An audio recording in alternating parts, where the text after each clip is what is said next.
Squatty Potty is a brand that created a product that would help make it easier to use the restroom. BuzzFeed is a brand that is a place where you can go to read news stories as well as take quizzes to find out things like what Disney character you are or what are you most likely going to do if you had $1,000,000. And Liquid Death is a brand that created canned water, but to make it look like you're drinking out of a beer can. What do all these brands have in common? And the answer to that is social media.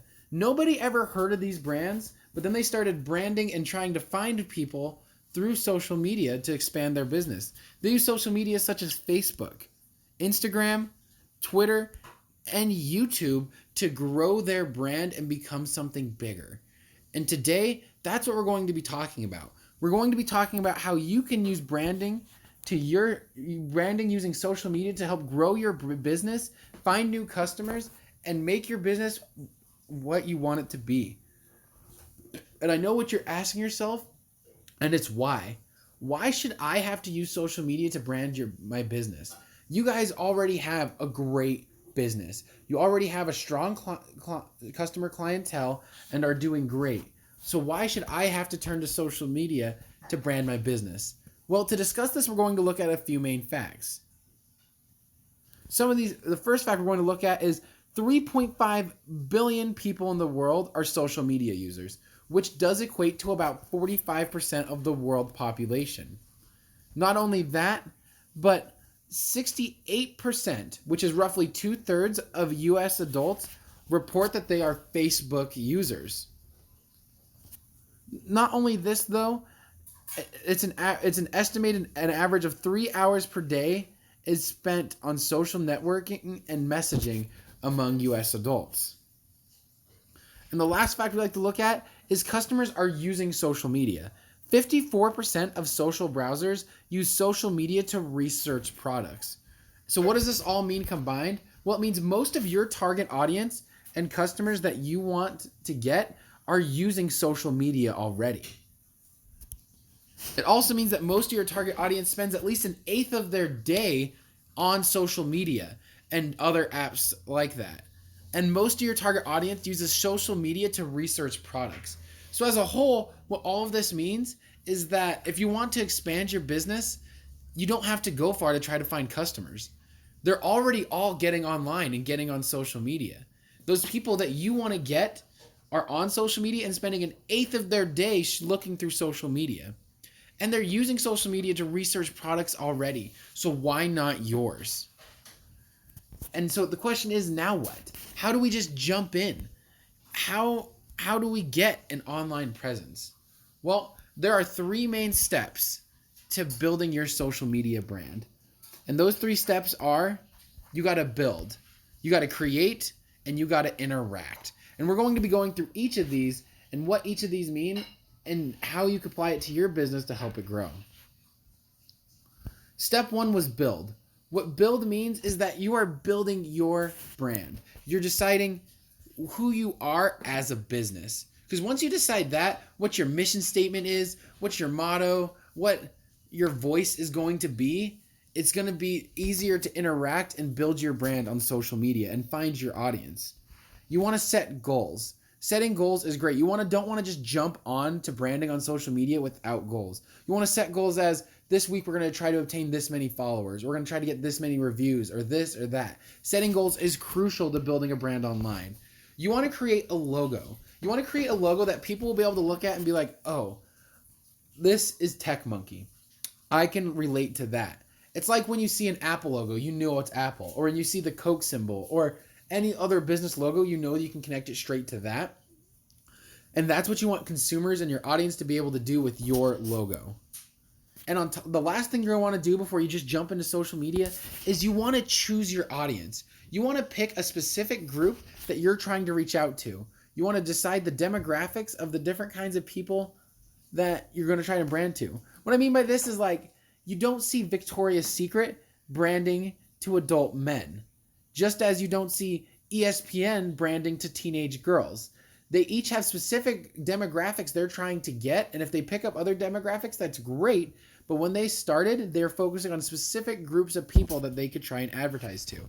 And that's what you want to try to do as well when you're building your brand online. You want to pick who do you want to try to advertise to and what audience am I trying to shoot for. The next step is create. You want to make meaningful content on your brand. You don't want to. You're more than willing. You can just post things and say, "Oh, hey, we're having this sale this week," or "We can do these things." But you want to do so in a meaningful way. You want to make content that people are going to look at, interact with, and want to see on their social media. Or else they might love your brand, but they're not going to follow you because they're not going to like what they're seeing. You're going to want to advertise. You want to advertise your post on social media. Advertising your post on social media allows for more people to see your post. It allows for people to see your content, learn about you. So running advertising is a crucial thing you're going to want to do when you're creating content for your social media page. And you want to appeal to your audience. Appealing to your audience is crucial because you might make content that you like or that you feel is meaningful, and you can even run advertisements on it. But unless you can appeal to your audience that you're trying to get, the advertising is going to mean nothing. The posts are going to mean nothing. You need to be able to appeal to your audience when you're creating content for your brand. And the last crucial step to branding on social media is interacting. What I mean by this is you can't just post and be the man behind the curtain. You have to be there in person. And you want to make it feel like you're there interacting with your audience and your followers. And what that means is you have to post frequently. You can't just post once or twice and hope for this grand thing to happen to your business. You need to be consistently posting. You need to talk to your audience. If they comment on your post in a positive way, reply to them. If they reach out to you on messaging, message them back. You can't just be a solid figure. You need to be fluid and interact with your audience. And mix it up. If you post a lot of pictures, maybe mix it up and post a video or post a poll or a survey or something to interact with your audience. Don't be bland. Don't just post one thing. Mix it up. Post a lot of different things. Give the audience a reason to stay. Once you've obtained followers, it's great. Once you've obtained an audience, it's great. Keeping the audience, though, is what's key. And the best way to do that is giving the audience a reason to stay. Post about deals. Post about specials. Maybe give away exclusives on your brand that they can only get if they are following you. Doing this is going to give the audience a reason to stay and want to follow your brand. These 3 steps, build, create, and interact, you can move a lot of those steps within those 3 main categories. But what you really want to do, though, is make sure you're hitting those 3 categories when you're building your brand for social media. Because if you do it, you're going to see great results and you're going to see your brand explode. I've seen it time and time again on new brands that they've followed these steps and they are now become powerhouses in the country and that business's brand. An example of that I'd like to actually talk about to show you that this plan works is Liquid Death. Liquid Death, as I mentioned earlier, is a canned water beverage. Then they do regular water and they do sparkling water. As you can see from the design of the can and the advertisement, they're not running this like an average water company. And I'll explain. We're going to talk a little bit about how they did that and why. In the first step, they built and they knew they had to create a specific audience. There's hundreds, if not thousands, of different water brands across the world, all striving for the same thing. They want people to drink their water. Some water companies do focus more on athletes, while some water companies do focus a little more on stay-at-home parents. But they're all kind of fighting in this for the same group of people, which is bottled or canned water drinkers. So Liquid Death decided, hey, let's focus on a particular niche or a particular audience and advertise to them alone. So they focused on the skaters, the rockers, the surfers, those that were kind of considered outsiders. And what did they do? They also named their beverage Liquid Death. Most people wouldn't drink a beverage called Liquid Death. And on top of that, they decided, let's make our brand funny. It's a canned water beverage called Liquid Death. So they make funny advertisements, which we'll talk about a little bit later. But they're funny about what they're doing, and they don't take it necessarily super serious because they know the people that are drinking their drinks aren't taking it super seriously either. So because they did that, they were able to build a strong following and build a large online presence because they knew who their audience was advertising created for that audience, and they were able to build a super strong brand. As I mentioned before, they created advertisements that were funny and were doing it in such a way they were able to build users. On the advertisement on the left, we see Pistrine water from the Austrian Alps. Murder your thirst. They very well could have said, not be thirsty. Don't thirst. Fills you up. They could have said anything else like any other normal water brand. What did they do instead? They said murder your thirst. It sounds cool. It sounds hip. And it falls into what their audience likes. It's not necessarily murder, but that humor is what their audience likes. And they advertise specifically to that. On the advertisement on the right, you see a can of Liquid Death, a sticker that says people love us on Facebook, and then comments. Comments, and some of the comments are positive, but the comment on the left very much isn't. The comment says a bit over the top. The fact you have an option to sell your soul is deplorable. Try a new sales pitch that isn't for Satan worshippers.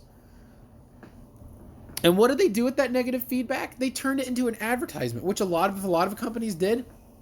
It wouldn't necessarily work. But because they knew who their audience was and their advertising fit their audience, it exploded. This advertisement reached all sorts of fame and even won an award for how creative it was. And they have continued to build off of and build advertisements like this and have continued to build. But it's like we talked about when we talked about that second step. You got to be making meaningful content. It can't just be, oh, here's a picture of a can of water, or oh, here's just a funny thing. They're making it meaningful as well as applying to their audience. And because they're doing that combination, they're growing.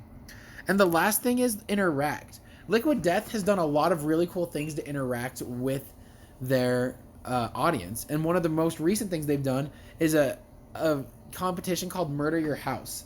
This competition was something that you were supposed to skate your house in the most creative way and make it just absolutely shredding your house, murdering your house in the way you're skating it. And if you sent in the most creative video, you won a lifetime supply of Liquid Death. They had thousands of people send in videos. Thousands of their audience members sent in videos of them skating in their house to try to win a lifetime supply of Liquid Death. And only one person won, but what they did is they interacted in such a way that they were able to hold on to their audience and get people to stay and view their material. And that's what you're trying to do with your brand. You're not trying to necessarily copy what Liquid Death is, because unless you're really advertising for rockers and skaters, it's not really going to work. That's why it's important to follow these 3 steps, decide who your audience is, build meaningful content, and interact with your audience. If you follow these 3 steps like the Liquid Death Company did, you're going to see growth, and you're going to see lots of viewers and lots of good things happen to your business. And I just want to say thank you for coming to my presentation today. Remember to build, create, and interact, and you will see great things happen to your brand. Thank you for inviting me to your business, and I hope you all have a good rest of your day. Thank you.